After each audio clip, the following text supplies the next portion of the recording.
لما قعدت في التلاجة طعمها بقى اخطر واجمل من الاول، عشان كده عملتها تاني يوم وكانها بعد ما سقعت. لما سقعت طعمها بقى في حته تاني. بصوا يا جماعه، خيال علمي. هجيب شفشق الخلاط وكوب من اللبن ونفس الكوب سكر، وبعدين نص كوب من الكاكاو الاسباني.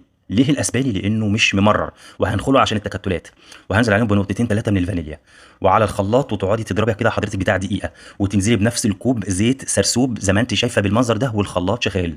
مراعاه يكون زيت نضيف، بلاش زيت التموين عشان بيدي طعم وريحه مش لطيفه. طيب انا الصوص طلع معايا تقيل، ايه الحل؟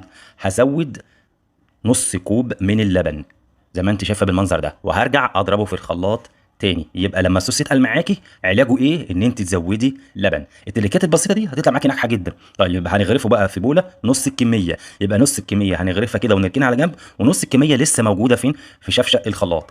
هنضيف عليهم 2 بيضه بدرجه حراره الغرفه.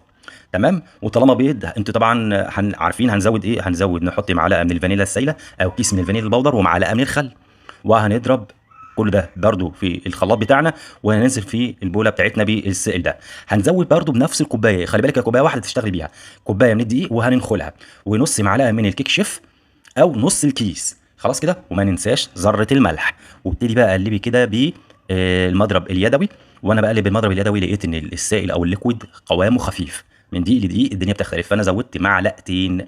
يعني ممكن الدقيق اللي انت تجيبي غير النوع اللي انا جايبه يطلع معاكي القوام مش خفيف.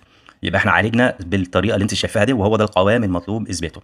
طيب هنسوي ازاي بقى؟ هنا بقى اللي انا شايفه ده الاختراع، وهنا دي البساطه كلها. هتجيبي الفناجيل بتاعتك اللي مركونه في النيش وهتدهنيها زيت. تمام كده. وهتبتدي تاخدي بقى الكيك بتاعك وتغرفيه في كل فنجان. هي مغرفه او مغرفه وربع كده لحد لما يبقى ايه؟ نص الفنجان. خلاص. وبعد كده هتجيبي الحله وهترصي الفناجيل بتاعتك في الحله، وهتنزلي بميه سخنه. هنحط كميه قد ايه؟ لحد لما يوصلوا الربع الفناجين بالظبط، لحد ربع الفنجان. غطا الحله هتحطي فيه فوطه بالمنظر ده. ايه فايدته؟ فايدته مهمه جدا، لان البخار اللي هيطلع من الميه يجي فين؟ في الفوطه، فيشربه، ما ينزلش على الكيك ويعمله ويبغبغه ويخليه طري. فالفوطه ديت هتكتم الحراره وهتشرب البخار اللي هيطلع من الضغط. هنجيب بقى كوبايه من اللبن وننزل عليهم بمعلقتين من الصوص اللي احنا عملناهم، ونقلبهم عشان ده اللي هنسقي بيه الكيك. خلاص كده. قلبي كويس جدا، هتلاقي اللبن لونه بقى ايه؟ خد اللون الكاكاو. طلعت بعد قد ايه بقى على البوتاجاز؟ احنا حطيناها على البوتاجاز ووطينا البوتاجاز، قعدت 15 دقيقه على الهادي على الواطي، وتسيبها تبرد تماما. ما تحطيش ايدك في الحله دلوقتي عشان الفناجين كلها مولعه. بعد ما بردت تماما وعملنا تيست كده لانها مستويه زي الفل، طلعناها من الحله بتاعتنا. هنيجي بقى للخطوه اللي بعد كده. هنعمل ايه؟ هناخد الكوبايه اللي هي كانت اللبن وعليها معلقتين من الصوص، ونسقي الكيك بتاعنا زي ما انتم شايفين بالمنظر ده. عايز اقول لك بقى، ما عندكيش فرن، عندك بوتاجاز مسطح، الوصفه دي سهله جدا. تمام. ما بتعرفيش تعملي كيك، الوصفه دي اسهل حاجه ممكن تتخيليها في الدنيا. اي حد يقدر يعملها. انا والله من جمالها عملتها مرتين ورا بعض. بعد ما سقيت الكيك لبن قمت نازل بقى بالصوص الشوكولاته وجلست، بقى شكلها عامل زي المرايه كده.